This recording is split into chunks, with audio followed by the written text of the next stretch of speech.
Baik, Assalamualaikum warahmatullahi wabarakatuh. Perkenalkan, nama saya Zulfikran Lakbani dengan nomor standbook A401212770. Saya berasal dari kelas F, Fakultas Keguruan dan Ilmu Pendidikan Prodi PGSD. Dalam video kali ini saya akan membahas tentang pelajaran yang saya dapat dari mata kuliah konsep dasar sains SD ini, yaitu pada akhir atau ujian akhir semester, yaitu merangkum dari materi yang sudah kita dapat kita pelajari.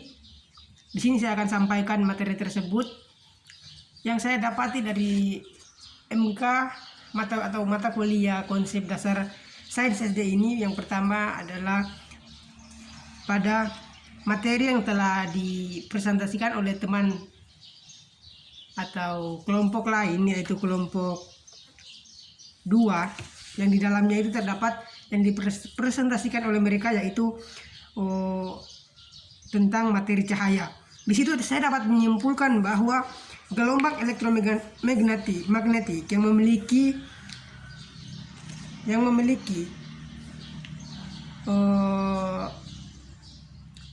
yang dapat merapat di ruang hampa, cepat rambat cahaya di ruang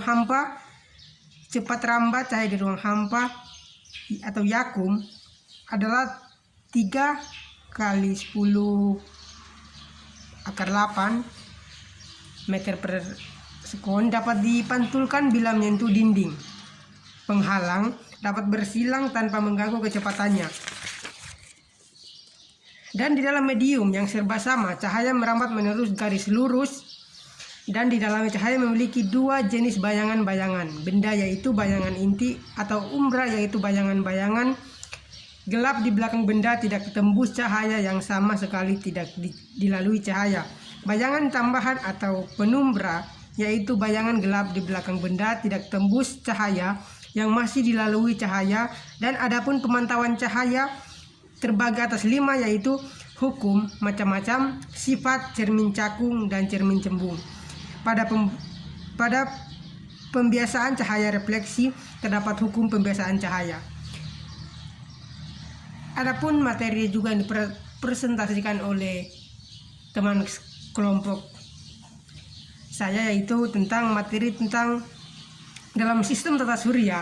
Saya dapat menarik kesimpulan bahwa saya sebagai penyimak materi yang telah diberikan oleh teman saya dapat menarik kesimpulan bahwa sistem tata surya itu merupakan susunan benda langit yang terdiri atas matahari sebagai pusat tata surya, planet-planet atau komet, meteoroid, dan asteroid yang mengelilingi matahari. Planet yang dekat dengan matahari bergerak lebih cepat daripada planet yang jauh dari matahari. Dalam sistem tata surya, matahari adalah bintang yang berupa bola gas panas dan bercahaya. Yang menjadi sistem tata surya bagian matahari terdapat fosfer, zona proses aliran energi, zona langit yang dapat memancarkan cahaya sendiri yang diterimanya. Adapun bagian komet, inti komet, dan ekor komet. Dan ada juga meteoroid dan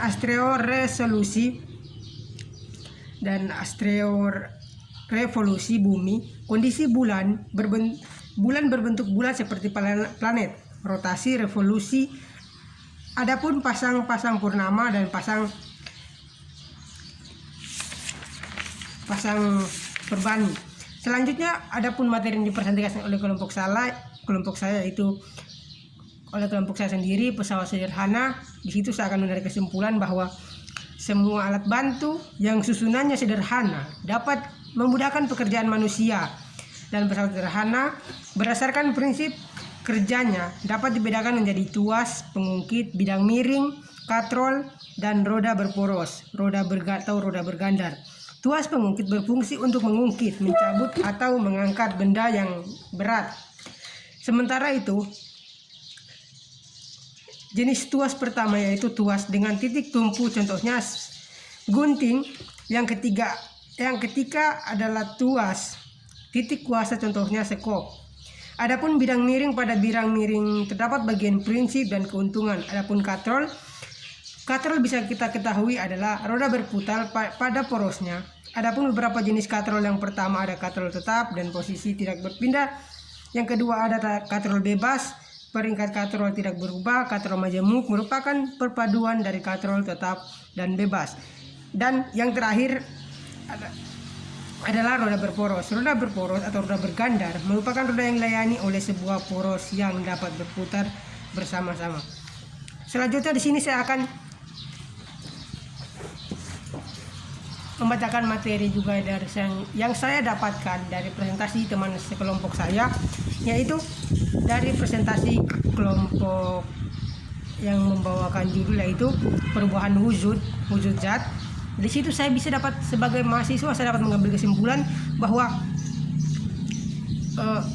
di dalam perubahan wujud zat terdapat suatu termodinamika dari satu fase benda ke keadaan wujud yang lain. Dan saya juga dapat mengetahui bahwa wujud zat bisa terjadi karena pelepasan dan terjadinya penyerapan kalor. Adapun perubahan yang dapat kita ketahui yaitu wujud zat cair, yang dimana untuk menjadi padat disebut sebagai membeku. Kita bisa mengetahui juga terdapat wujud gas, kita ketahui bersama sebuah benda cair dimana dinamakan dengan mengembung. Dan bisa juga orang menyebutkan bahwa perubahan wujud pada gas disebut juga menyublin. Jadi dari pemaparan materi saya dapat mengambil sangat banyak pelajaran pengetahuan tentang akses batu yang diletakkan sebuah wadah aluminium dan dibakar menggunakan lilin, dan perubahan zat wujud pun nampak dengan jelas. Itu adapun yang bisa kita ketahui. Adapun beberapa pertanyaan yang saya dapat mengambil itu, pertanyaannya adalah balon yang sudah bertahun-tahun sudah habis gasnya tetapi masih tetap di udara tidak pernah jatuh. Kalau menurut saya saya akan berteori bahwa karena menambah hambatan udara, balon berisi udara memiliki volume yang lebih besar sehingga saat jatuh mengalami hambatan udara yang lebih besar dibandingkan balon tanpa udara. Jika keduanya dijatuhkan di tempat tanpa udara, misal di permukiman bulan, maka keduanya akan jatuh bersamaan. Dan selanjutnya adapun soal yang nomor 2, apakah masalah-masalah yang saya dapat ambil di sini adalah tentang sumber energi. Sumber energi manusia itu ada bermacam-macam, adapun banyak yaitu